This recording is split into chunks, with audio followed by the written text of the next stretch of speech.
Good day, folks. Everything new under the sun. Economic collapse. This is going to happen at or before the 7-year period because the Antichrist is going to come in and save us from all this.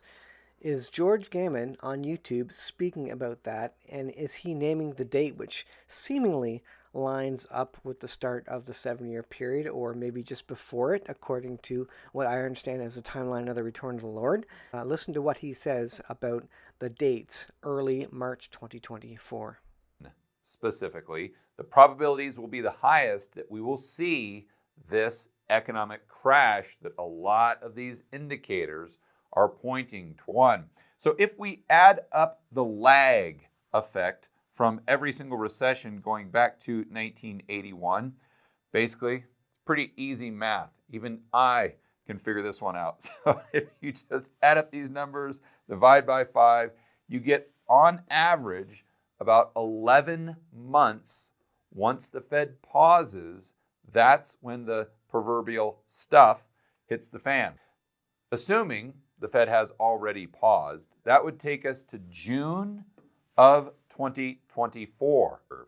So if we look at the 3-month and the 10-year, this inverted back in October of 2022.